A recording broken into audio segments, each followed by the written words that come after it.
ہم بہت ٹائم سے اس چیز کو بار بار الیکشن کمیشن کے ساتھ اٹھا رہے تھے کہ یہاں کے جو راجیہ سبھا سیٹیں ہیں بہت سارے برسوں سے ویکنٹ ہیں اور جموں کشمیر کی آواز لوگ راجیہ سبھا میں نہیں ہو رہی ہے، تو اس کی وجہ سے جلد اس میں الیکشن ہو۔ اچھی بات ہے، ہوا۔ آج نوٹیفیکیشن بھی نکلی ہے، 13 تاریخ تک last day of filing the nomination ہے اور 24 تاریخ کو اس کا الیکشن ہوگا۔ اور اس کے ساتھ جو آج کی نیوز آ رہی ہے کہ آج شام کو 4 بجے تک نگروٹا اور بڈگام کی بھی شاید سیٹس پہ الیکشن ہو جائے، تو اچھی بات ہے۔ جتنی بھی جہاں ویکیوم ہے، جہاں چاہے وہ بڈگام ہے چاہے وہ نگروٹا ہے، کہ وہاں کے لوگوں کو بھی ان کے ریپریزنٹیٹیو مل جائے، تو اچھی بات ہے، ایک خوشائن قدم ہے۔ جہاں تک راجیہ سبھا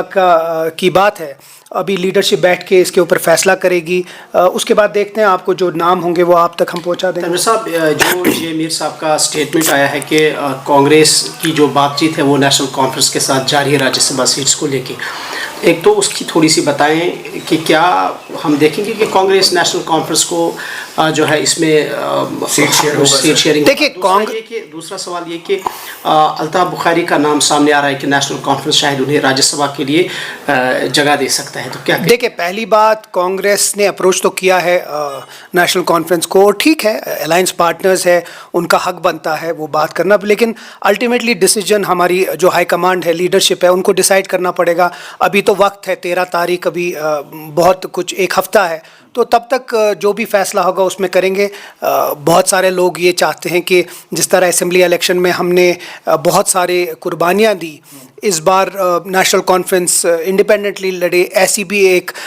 تھنکنگ ہے پارٹی میں، لیکن الٹیمیٹلی جو ہائی کمانڈ ہے وہ ڈیسائیڈ کرے گی۔ دیکھتے ہیں، کچھ دن میں یہ فیصلہ ہو جائے گا، اور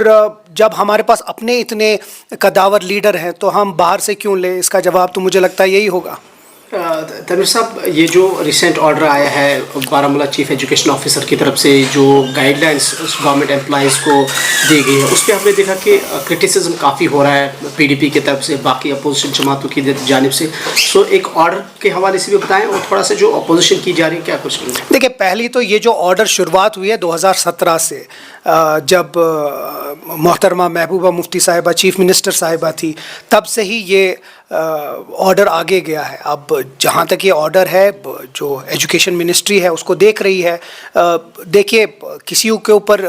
کسی طریقہ پریشر یا یہ نہ ہونا چاہیے، لیکن ساتھ ساتھ جو رولز ہیں جس مطابق ایک امپلائی کو کام کرنا ہے، اس کا بھی دیکھنا ہے، کوئی مس یوز نہ ہو۔ باقی اگر 2017 میں غلط ہے تو آج بھی غلط ہے، اگر 2017 میں ٹھیک ہے تو پھر آج بھی ٹھیک ہے۔ یہ ویسی بات ہے، جو پی ڈی پی والے ہمارے اوپر تنقید کرتے ہیں، شاید وہ یہ نہیں جانتے کہ انہی نے یہ آرڈر پہلا نکالا تھا، انہی کی طرف سے یہ آرڈر آیا تھا، اور وہی آرڈر آج بھی چل رہا ہے، اس کو ریپیٹ کیا گیا ہے۔ تو جہاں تک ہماری بات ہے، ہم اس کے اوپر نظر ثانی کریں گے اور دیکھیں گے کہ یہ کس کے بولنے پہ ہوا، یہ کیوں آرڈر نکالا اور اس کی کیا وجوہات تھی، وہ ہم آپ کو آہستہ آہستہ بتا دیں گے۔